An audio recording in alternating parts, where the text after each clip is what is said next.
Boa tarde, boa noite, bom dia, tudo bem com vocês? Espero que estejam de pé para ficar, para a glória de Deus. Daniel cuida do corpo. Daniel fora levado ao cativo de Jerusalém para a Babilônia com milhares de outros judeus na época do reinado de Nabucodonosor. Estava vivendo em terras estrangeiras, onde hábitos e costumes alimentares eram nocivos ao bom desempenho do corpo e provavelmente debilitava as ações da alma.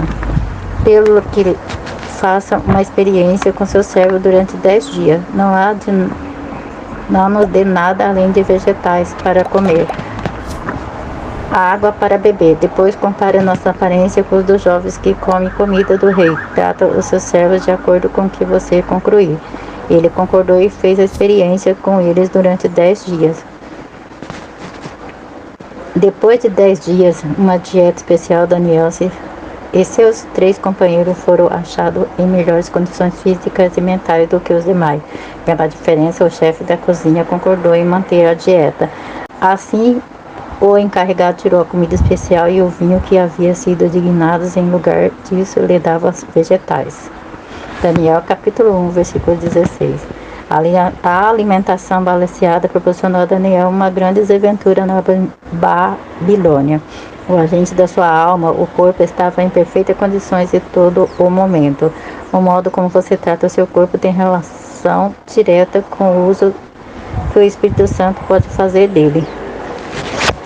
Glória a Deus, aleluia, Deus poderoso. Muitas correntes filosófica e religiosa trata o corpo com descanso. Na análise desse grupo, ela é considerada um estorvo à alma. Porém, a Sagrada Escritura trata o corpo com a mais alta consideração. Vocês foram comprados por alto preço, portanto, glorifique a Deus com o seu próprio corpo. 1 Coríntios capítulo 6, versículo 20.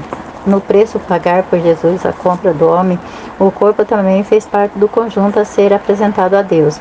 Portanto, irmãos, rogo-lhes, pelas misericórdias de Deus, que se ofereça em sacrifício vivo, santo e agradável a Deus. Este é o culto racional de vocês.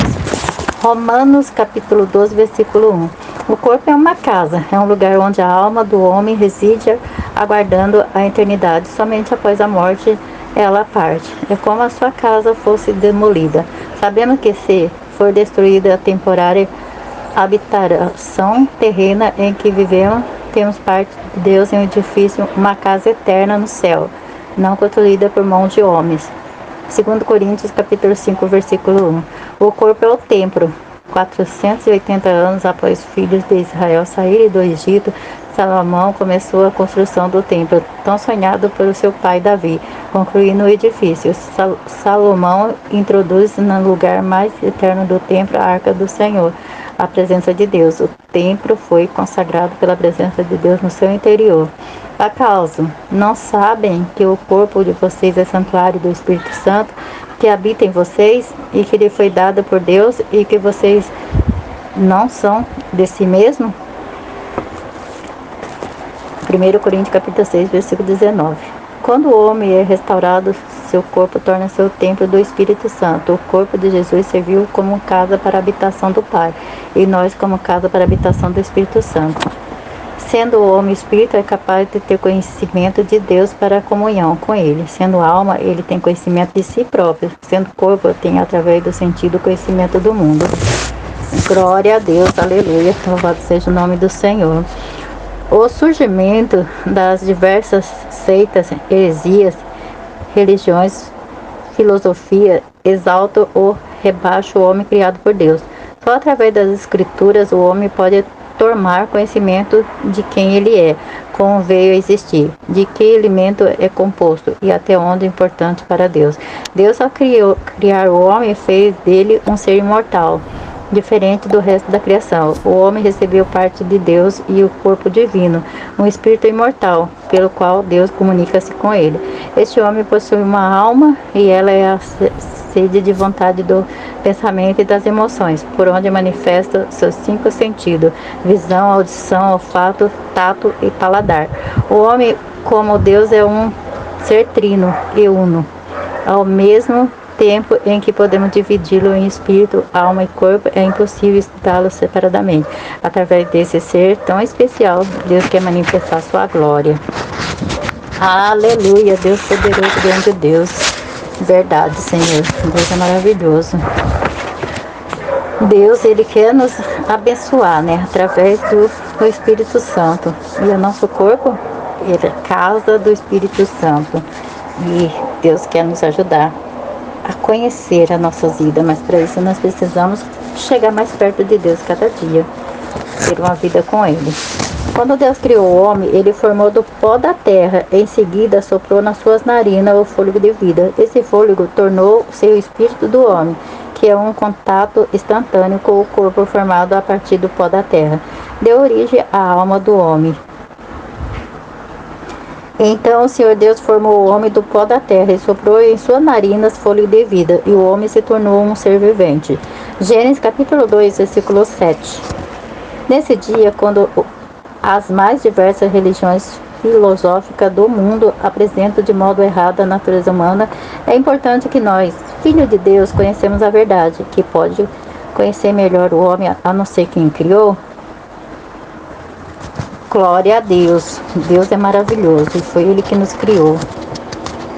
Quando Deus criou, por meio das Escrituras, se revela como Deus, Ele se torna a única fonte de opinião e revelação verdadeira sobre o homem. Neste tempo, vamos conhecer a estrutura do homem, criado por Deus, e como elemento que o compõe, corpo, alma e espírito, interagem entre si. Será ótimo para entender a vida com o Espírito Santo. O Espírito faz diferença entre todas as demais coisas criadas por Deus. Os animais irracionais são desprovidos do Espírito, por esta razão não pode ter comunhão com Deus e relacionar-se pessoalmente com Ele. Cabe somente ao homem esse privilégio, porque Ele é Espírito como o Pai que o criou. Glória a Deus. Em muitas passagens bíblicas que traduz por vida ou criatura, é usado para distinguir o ser vivo.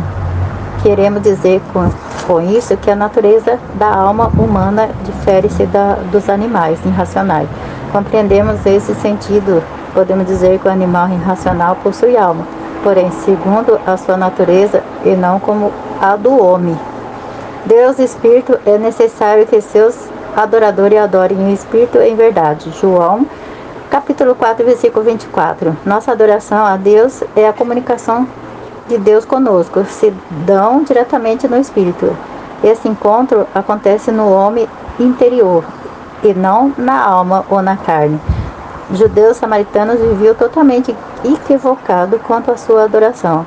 Ela não passava de um mero ritualismo religioso, sem nenhuma comunicação íntima com o Pai. Estava mais preso na área geográfica do que ao Espírito. Esse relacionamento perfeito só é possível quando o Espírito Santo faz do espírito humano sua morada. Aquilo que domina o Espírito torna-se qualidade do seu caráter. Isso demonstra que o Espírito não pode viver de si mesmo. Nós devemos buscar renovação constante mediante ao Espírito Santo. Glória a Deus, aleluia. Deus é poderoso, grande Deus. Oremos. Sei que tu me formaste de uma forma maravilhosa e singular. Quero estar restaurada para que meu corpo seja realmente o templo do Espírito Santo. E assim como o corpo de Jesus serviu como casa para a habitação do Senhor, quero ser uma casa para a habitação do Espírito Santo do seu Filho Jesus. Quero conhecê-lo mais do que já conheço, para aumentar minha comunhão contigo. Preciso encontrar força para viver neste mundo sem deixar que ele tire a minha comunhão contigo. Ajude-me, pois eu quero ser da maneira como o Senhor planejou, para a glória do teu nome. Ó Deus, te agradeço pela formação espiritual que adquiriste através desse tema. Em nome de Jesus. Amém. Fiquem todos na paz do Senhor Jesus.